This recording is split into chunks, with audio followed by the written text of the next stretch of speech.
Okey, soalan nombor 1.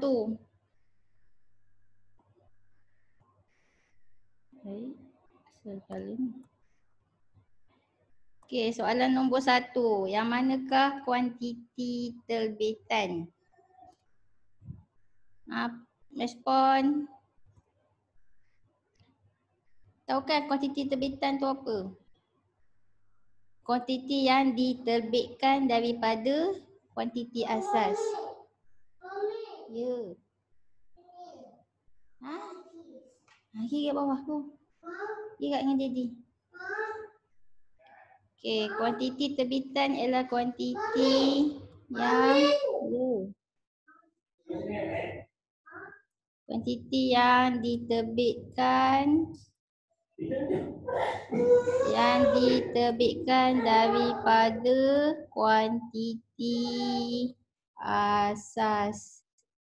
So kuantiti asas kan dah belajar kan, dia ada 6 kan. Siapa ingat? Kuantiti asas ada 6. Respon. Tak ingat? Kuantiti asas. Panjang. Lagi apa lagi? Panjang. Jisim.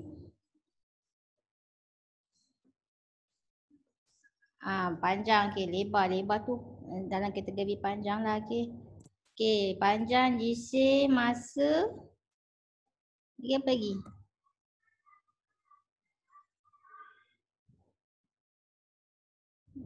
Suhu. Lagi? Ya, arus. Kalau silibus dulu 5 je, tapi masuk kamu punya KSSM ni ada 6. Yang ke-6 apa? Siapa ingat? Ya, keamatan. Keamatan nama dia. Kan luminosity lah nama dia. Keamatan keamatan cahaya kan. Tapi dia ada istilah lain je. Siapa ingat istilah dia? Keamatan cahaya Keamatan cahaya dia punya ni. Okey. So ada 6 lah. Okay, 6 kuantiti asas. Ya ke nama dia keamatan cahaya lah istilah dia? Sekejap cuba tengok balik dokumen sekejap. Alamak. Dokumen. Apa ni benda ni?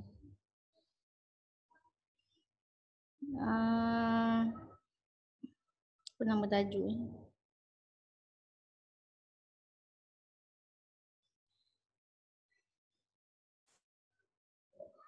Nama dia luminosity. Keamatan berluminosity kan, nama macam pelik sikit kan. Yelah keamatan berluminosity. Maksudnya keamatan cahaya lah. Okay, keamatan cahaya. Tapi nama dia pelik. Bukanlah nama dia. Kalau English luminosity, bahasa Melayu berluminosity. Okay, so ada 6 kuantiti asas.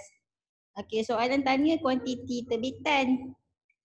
So jawab, okay, lebar bukanlah, lebar ni panjang lah ni, kuantiti asas.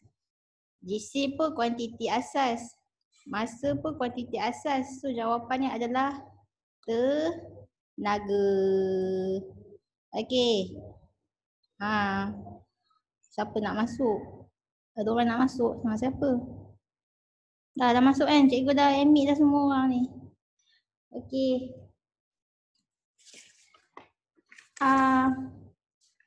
Tahu tak formula nak kira tenaga apa? Dah belajar ke pasal tenaga punya formula? Tenaga, energy. E sama dengan PT. Okay, itu energy. Tenaga. P itu apa? Power. Power, kuasa. T ni time. Time, okay? Masa. So tenaga ni diterbitkan oleh masa, okay? Masuk oleh apa lagi? Power. Power tu pula ada formula ni. P sama dengan apa? IT kan? Okay. Sekejap.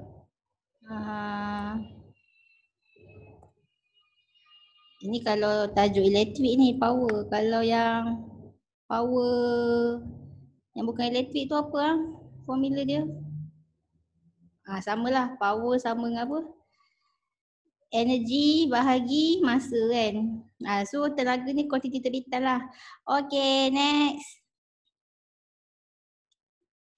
Yang manakah disusun mengikut tertib menurun? W per T, betul. E, energy ataupun work. W per T, okay.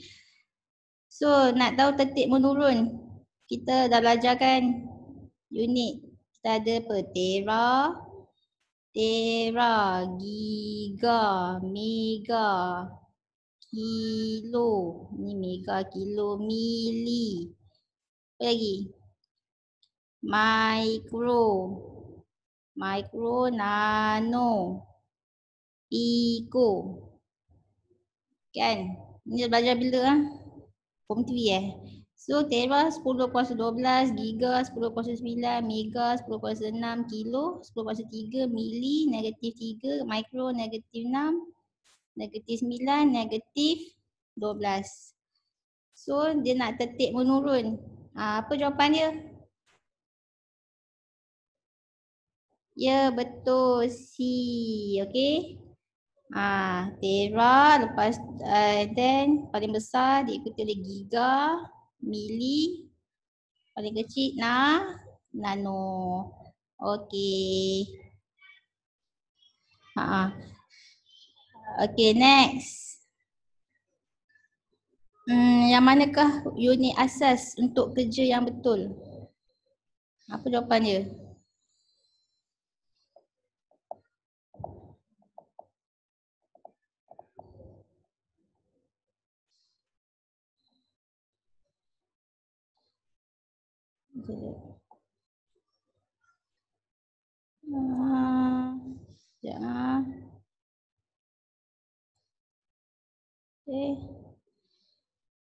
Jawapan dia, ya betul, D. Okay, so tadi kerja, tadi kamu dah bagikan formula kerja. So W, work sama dengan P, darab. Kita tak boleh pakai formula ni, kita pakai lain. W sama dengan force, darab dengan distance, jarak kan. Nak cari kerja, ni kerja, W ni kerja, F tu daya, darab dengan jarak, S tu jarak, okay, ataupun sasaran. Jadi lepas tu F daya ni cikgu dah ajarkan. F sama dengan apa? MA kan? Ni F sama dengan MA. So kat sini kamu boleh buat M ni sama dengan MA darab dengan S. So M, jisim M adalah kg, unit SI kg. Lepas tu A tu acceleration, pecutan. So pecutan unit SI dia apa? Meter saat -2. So dapatlah kg meter saat -2 and then darab dengan jarak. Jarak unit SI dia meter. Okay, so jadi apa ni? Ni dah macam indeks ni. M1 dengan M1 ni. So kg M1 tambah 1 2. Lepas tu S -2. So jawapannya kg meter 2 saat -2. Okay. So formula ni lah, kerja sama dengan daya darab jarak. Boleh? Okay, boleh dah. Next. Nombor 4. Daya darab sasaran. Betul. Okay, nombor 4. Ini dalam silibus kamu tak ada. Sebabnya kamu dah belajar masa PT3. Okay. Ni apa? 4.3 mm. Yang ni 4.33 mm ni 43 mm. Kalau 4.33 mm ni, kalau 2 tempat perpuluhan ni alat apa ni kalau guna milimeter ni? A. Ya, betul jawapannya A. Ni kalau 4.3 mm 2/4 perpuluhan ni mestilah tolok, skru, mikrometer. Kan dah belajar kan PT3. So N tu N adalah tolok, skru, mikrometer. So ni bukan. So jawapannya A lah. Okay, ni 43 mm ni kalau tukar cm berapa? Kalau tukar cm 4.3 cm kan. So alat ni sesuai lah sebagai pembaris meter. Yang ni 4.3 mm ni, yang ini kalau tukar cm jadi apa? 0.43 cm. Ni pun sama juga 2/4 perpuluhan tapi dia pakai unit cm. Kalau cm dia adalah angkut vernier. Kan angkut vernier kan unit dia cm. Tolok, skru, mikrometer unit dia millimeter. Faham ke? Okay, ni PT3. Okay dah, next. Cikgu tak sure dah soalan macam ni dia akan keluar ke tak dalam SPM kamu sebab dah belajar PT3 kan. Tak keluar kot. Okay. Ni pun PT3 juga. Tolok, skru, mikrometer. Kan yang bacaan dia apa? Milimeter. Dia mesti 2/4 perpuluhan. Okay, apa jawapannya? Dah belajar PT3. Respon.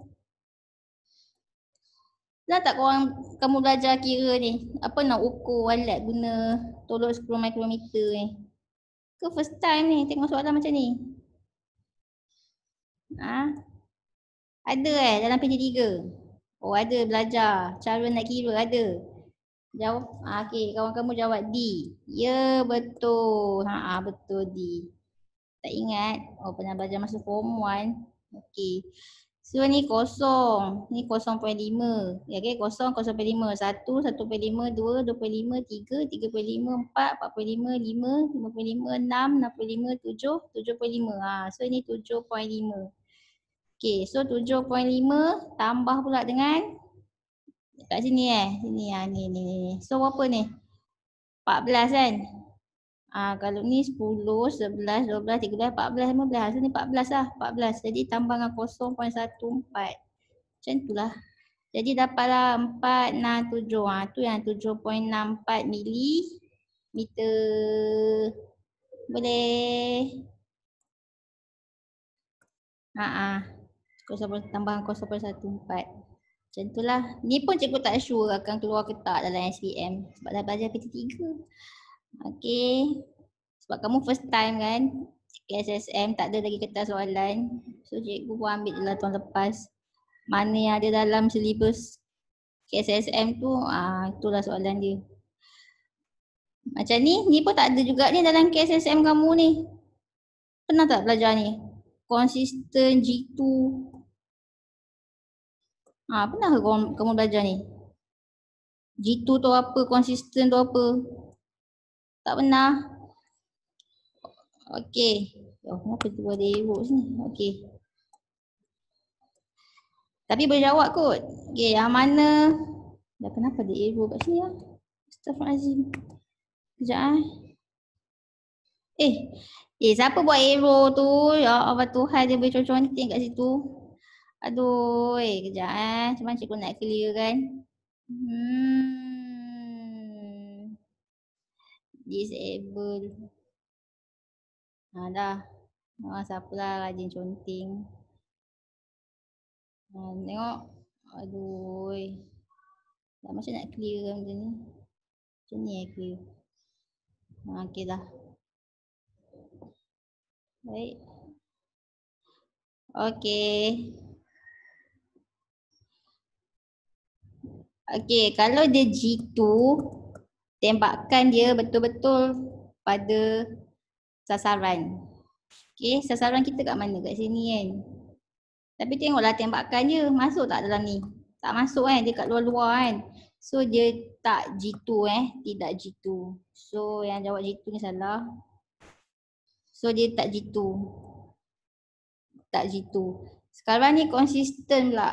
Kalau konsisten maksudnya Semua tu dekat-dekat.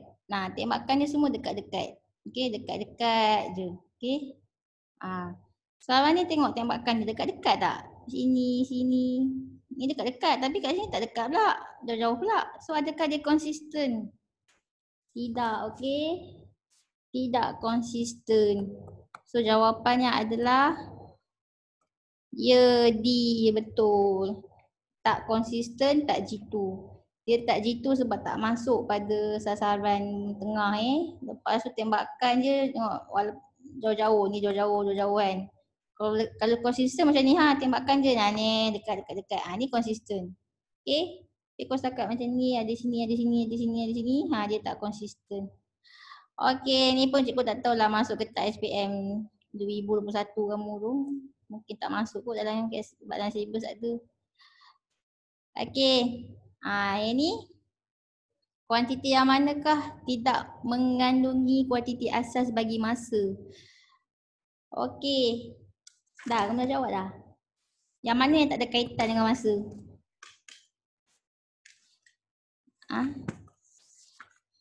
Okey, kalau daya apa tadi? F sama dengan MA. So A tu pecutan kan?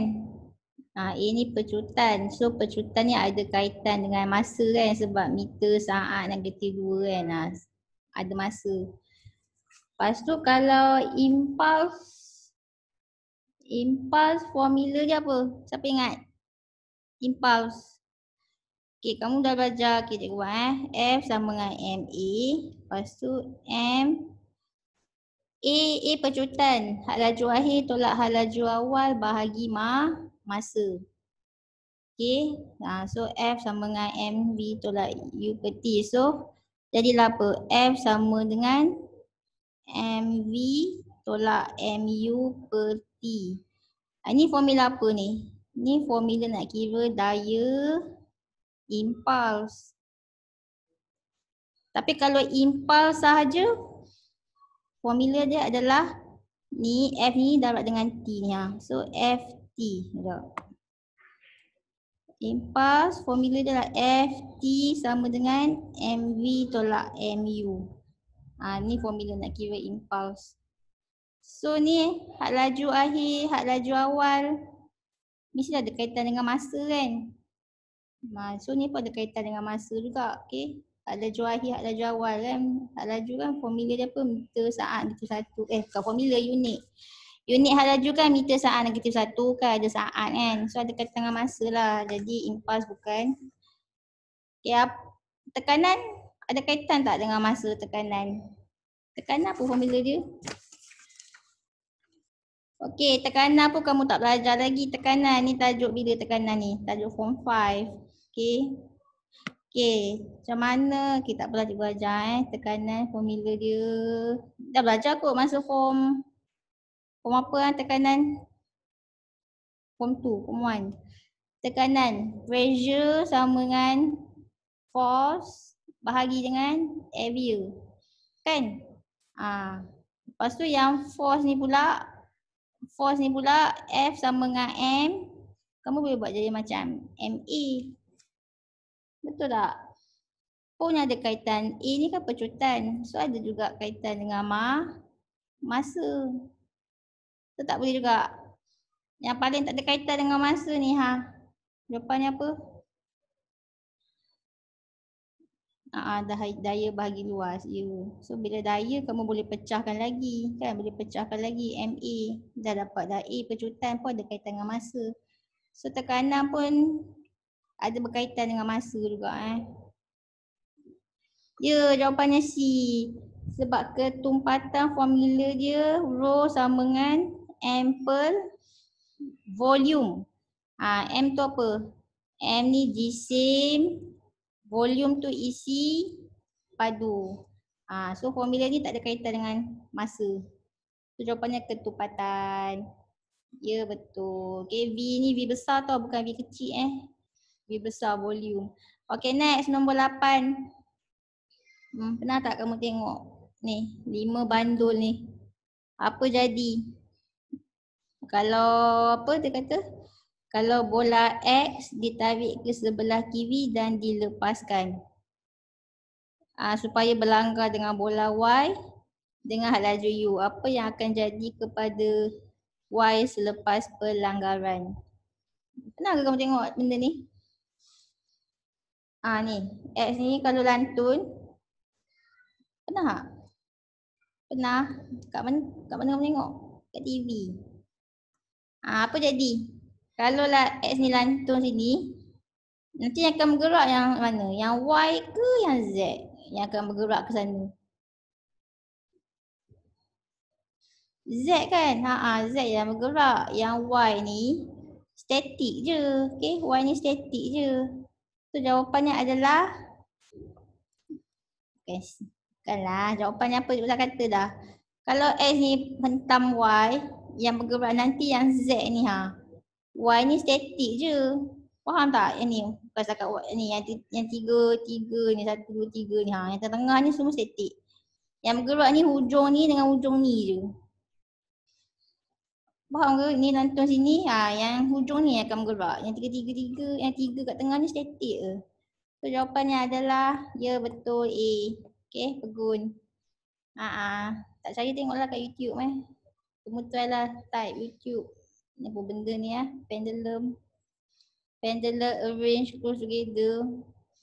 Kamu type English. Kamu type bahasa Melayu tak ada video pun. Okay, next. Nombor 9. Seorang gadis dia putarkan payung nak menanggalkan titisan air hujan. Cara dia pusing laju-laju.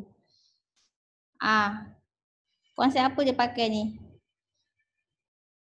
Ya betul, inertia. Apa maksud inertia? Inertia ni mengekalkan, dia akan mengekalkan keadaan asalnya. Sekarang ni apa keadaan asal air hujan pada payung? Statik kan? Statik kan? So, kalau dia pusingkan payung ni, air hujan ni, air pada payung tu dia nak kekalkan keadaan statik dia. Bila dia kekalkan keadaan statik dia, dia tak ikut payung ni pusing. Tapi dia bila dia kekal, dia akan terpelantun keluar. Faham tak? Sebab dia nak mengekalkan keadaan statik dia, dia terpelanting. Faham ke? Dia nak kekalkan keadaan asalnya. Keadaan asalnya setengah statik. Dia tengah statik dekat payung ni. Kalau kamu pusingkan payung, dia tak nak pun follow payung ni yang tengah berpusing ni. Dia tak nak follow pun. So, apa jadi? Dia akan terpelanting keluar. Faham? Dah faham. Okay, next. Okay, nombor 10 ni abaikan. Ni form 5 ya. Form 5 belajar. Senang je pun. Nanti belajar lah form 5. Okay, next. 13. Ni form 4. Kata Rajah 8.1 menunjukkan seorang budak perempuan berjisim 50 kg. Okay, perempuan ni 50 kg.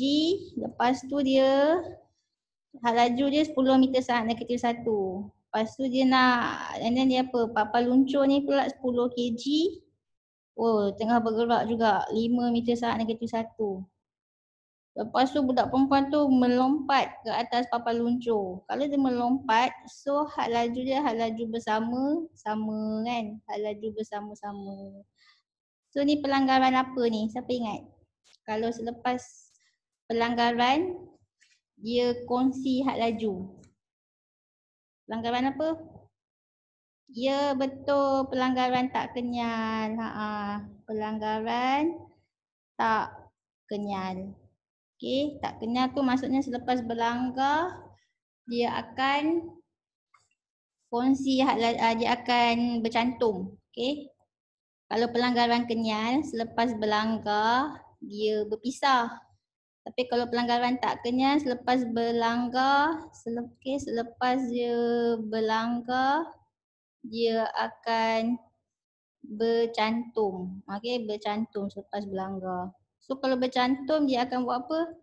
Dia akan kongsi had laju. Okay, dia akan kongsi had laju. So formula dia adalah M1 U1 tambah M2 U2 sama dengan M1 tambah M2 kongsi had laju. Ni formula dia. Dah, kamu dah kira dah? Apakah had laju yang dikongsi itu? Cuba kira. Power apa?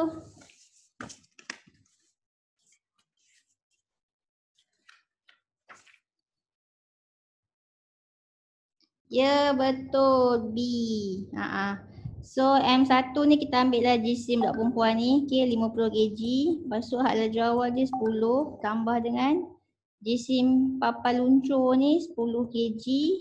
Had laju awal dia 5. So, sama dengan M1 tu jisim budak perempuan tambah dengan jisim papa luncur.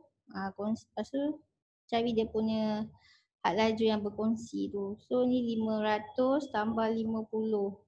Sama dengan apa ni? 60V. So 60V sama dengan 550. So V sahaja 550 bahagi 60 dapatlah 9.2 meter saat negatif 1. Okey, had laju. Okey. Next. Ni. Rajah 9 menunjukkan graf had laju lawan masa untuk kenderaan P dan Q. Kedua kenderaan mula bergerak dari titik yang sama kat sini dan ada jalan raya yang sama. Graf itu bersilang di X. Apa yang kamu boleh ceritakan? Apa yang berlaku di X? Okey. Sekarang cikgu nak kamu kira ni jarak. Kenapa ni? Sekejap jadi. Okey. Kamu kira jarak yang dilalui oleh P dengan jarak yang dilalui oleh Q. Kita boleh kira jarak kan? Sebab ni graf apa? Ni graf had laju lawan masa. Kan cikgu kata graf had laju lawan masa. Kalau apa? Luas bawah graf mewakili apa? Mewakili jarak. Ingat tak? Kan? Lepas tu kalau kecerunan graf mewakili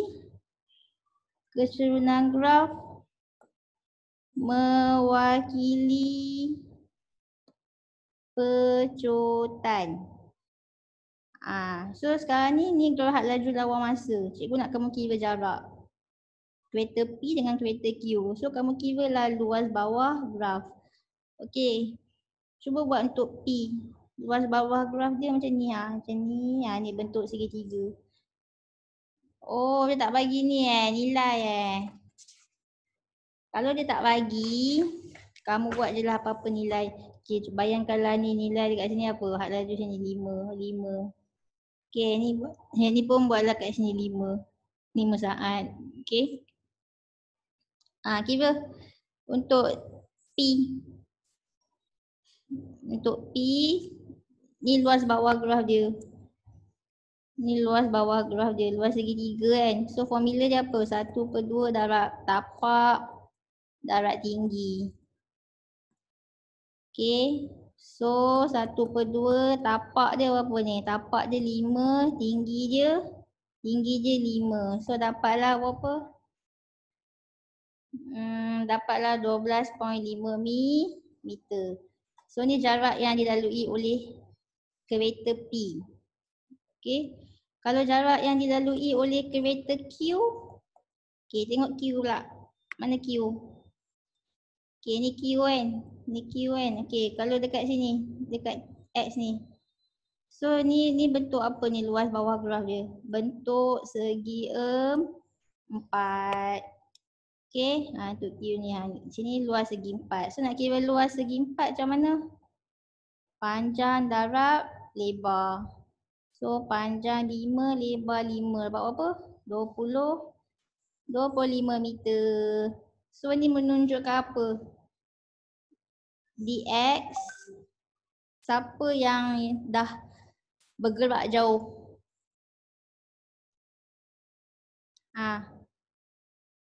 Faham ke tak ni? 11 dengan 12. Siapa pula tanya soalan? Okey. Tak payah sebab tu bukan dalam syllabus form 4, tu syllabus form 5. Okey. Kan cikgu dah bagi tahu kan dalam grup jawab soalan yang tertentu je. Ya, sebab ni tahun lepas punya syllabus. Tahu kamu kan first batch syllabus baru. So lain lah. Ada yang dalam syllabus, ada yang tak dalam syllabus. Okey. Soalan ni dalam syllabus ni.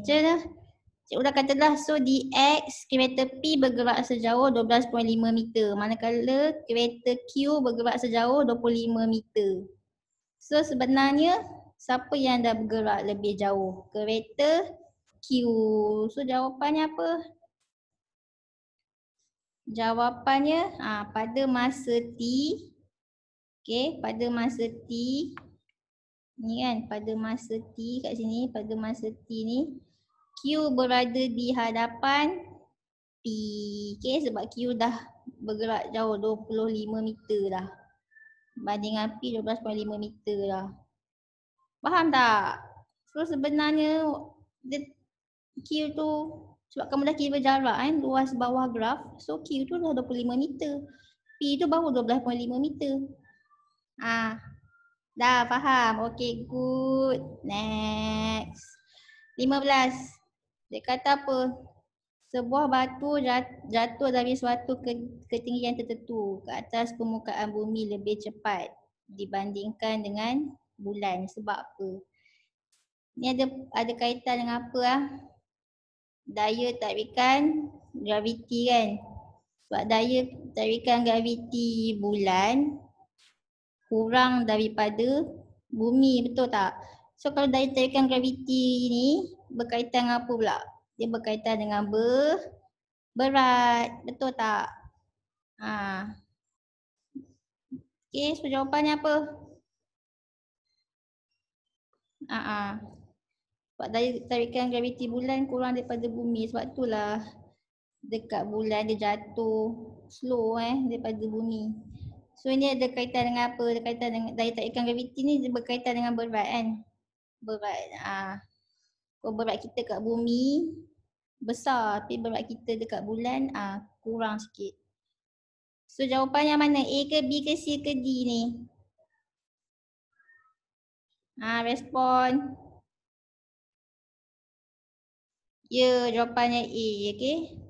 Berat batu itu lebih kecil di permukaan bulan, okey. Okey. Next. Bawa pula. Okey, 16 ni tajuk form 5. Tak payah. 17 tajuk form 4. Ni sama juga macam tadilah apa benda ni. Dia kata penumpang dalam bas yang sedang bergerak. Okey, maksudnya di tengah penumpang ni semua tengah keadaan asalnya apa? Keadaan asal tengah bergerak. So tiba-tiba bas tu berhenti. Agak-agak penumpang tu nak berhenti tak? Tak kan? Dia akan bergerak juga sebab dia nak maintainkan keadaan dia. Sebab dia degil. So sifat degil ni kita panggil apa? Inertia. So jawapannya inertia lah. Okay. Semua orang ada sifat degil iaitu inertia. So dia akan kekalkan keadaan asal dia. So kalau keadaan asal dia tengah bergerak, memang dia nak maintain bergerak lah walaupun bas tu berhenti pun dia nak bergerak juga. Sebab itulah dia ke depan. Okay, dia akan sentap ke depan. Apa nama ayat dia Penumpang itu akan ke depan lah. Okay, akan ke depan. Okay, next. Sebab tu kena pakai apa? Kena pakai seat belt. Faham? Sebab tu kita kena pakai seat belt. Okay. Next. Okay, 19. Ni apa benda pula 19. Sebenarnya ada tips cikgu nak ajar pasal graf-graf ni, tapi kalau explain kat sini macam susah sikit, tunggulah buka sekolah nanti. Okey, kalau kelapa ni jatuh, bermula had laju dia apa? Had laju awal. hak laju awal dia kosong kan sebab dia tengah pegun. So kalau dia jatuh mestilah hak laju dia bertambah, betul tak? Daripada kosong dia akan bertambah. So graf dia akan jadi macam ni. Ni hak laju, ni masa simbol dia T. Hak laju dia bertambah, daripada kosong dia bertambah. Okey, ni kalau graf hak laju. Kalaulah kita nak transformkan kepada graf pecutan, dia akan jadi macam mana? Semua ada jawapan ke? Lah, pandai. Pecutan dia seragam. So graf pecutan seragam yang ni lah. Okey. Ni pecutan. So tengok pecutan dia seragam je. Kenapa pecutan dia seragam? Memang seragam pun. Kalau kamu kira pecutan, tahu kan nak kira pecutan dekat graf ni. Kamu kira apa? Kecerunan graf kan. Kecerunan graf mewakili pecutan. So kalau kamu kira kecerunan dia dekat sini dengan sini kan, pakai formula apa lah kecerunan? Formula apa? Ada yang dah belajar kecerunan. Formula dia Y2 tolak Y1 bahagi S2 tolak X1 kan. Kalau kamu kira, kamu akan dapat, kalau kamu kira sini contoh kamu dapat 5. Kalau kamu kira kat sini dengan sini pun, kamu akan dapat 5 juga. Di mana-mana di sepanjang ni pun 5 juga kecerunan dia. So sebab itulah kecerunan dia 5 juga kan. Di mana-mana pun, sebab itulah kita panggil pecutan dia sama, okay? Pecutan dia sama ataupun pecutan dia seragam. Okay, next. 3, less than 1 minute lah. Tak sempat lah pula. Sebentar pukul berapa? 3.50 tak apa kan, kita sambung kelas Sekejap, ada lagi masa Okey, apakah yang akan berlaku kepada tekanan udara dan kelajuan molekul udara pada peringkat terakhir? Bermula suhu bilik, lepas tu dia masuk dalam ais. Mestilah tekanan dia apa? Bertambah ke berkurang kalau sejuk je? Okey, kamu fikir, nanti 5 minit kita sambung, boleh tak? Dah nak habis lah kelas Zoom ni. Okey, lagi 5 minit cikgu bagi link baru, okey? Berkurang betul. Okey, lagi